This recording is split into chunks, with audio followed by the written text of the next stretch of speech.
یہ جس معاشرے میں ظلم پھیل چکا ہو اس معاشرے کا زندہ رہنا بھی ایک معجزہ ہے۔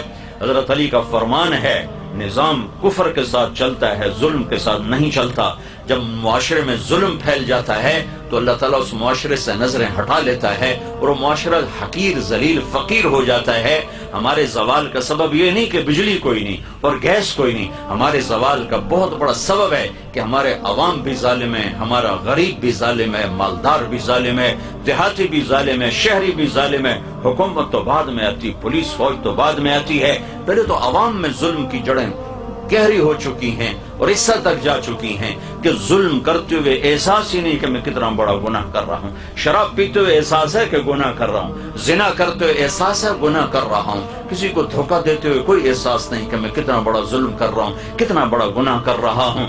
تین چیزیں ایسی ہیں جو معاشرے کو زیرو کر دیتی ہیں، تباہ کر دیتی ہیں، صفحہ ہستی سے مٹا دیتی ہیں، اور وہ تینوں میرے دیس میں موجود ہیں۔ میں حکمرانوں کو رونا کیا روں اور میں محکموں کا رونا کیا روں، میرا تو ریڑھی والا بھی اس کا شکار ہے۔ ایک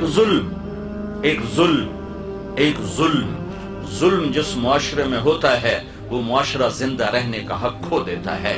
ایک جھوٹ جس معاشرے میں جھوٹ ہوتا ہے وہ عزت کا حق کھو دیتا ہے، ذلت کا طوق ان کے مقدر کر دیا جاتا ہے۔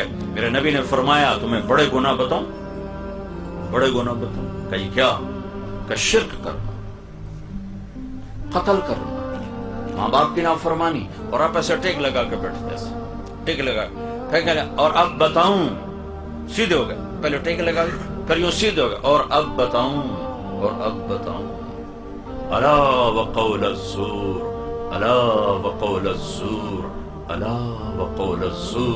اور جھوٹ، اس کو اتنا دہرایا کہ صحابہ فرمانے لگے ہمارے جی میں ہے کہ کاش اب آپ چپ کر جاتے، اور دوسری جگہ فرمایا جھوٹی گواہی، جاؤ پاکستان کے عدالتوں میں دیکھو ٹکے گواہ بک رہے ہیں کہ ساڑھے کو گواہی لے لو، ساڑھے کو جی پوا دو۔ تو ایک ظالم معاشرہ سر اٹھا کے زندہ نہیں رہ سکتا، پست ہونا ہی مقدر ہے۔ ایک جھوٹ ایسی لعنت ہے، میرے نبی کا فرمان ہے الصدق ینجی والکذب یہلک، جھوٹ ہلاک کرتا ہے، سچ نجات دیتا ہے۔ ہمارے چھوٹے چھوٹے بچے جھوٹ بولتے، ماں جھوٹ بولتی، باپ جھوٹ بولتا ہے، بھائی جھوٹ بولتے ہیں۔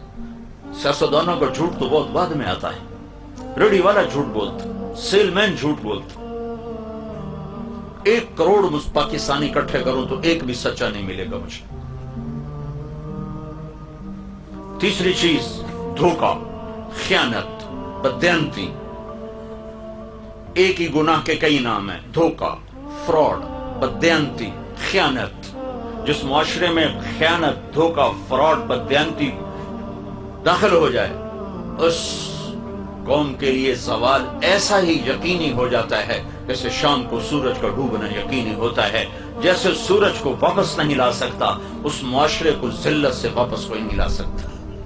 جتنے مرضی عالی شان حکمران بٹھا دیے جائیں، اگر یہ 3 کام موجود ہیں، لوگ ظالم ہوں، لوگ جھوٹے ہوں، لوگ بددیانت، دھوکے باز، فراڈی ہوں، تو دنیا کی کوئی طاقت انہیں عزت کے سیڑھیوں پر نہیں چڑھا سکتی۔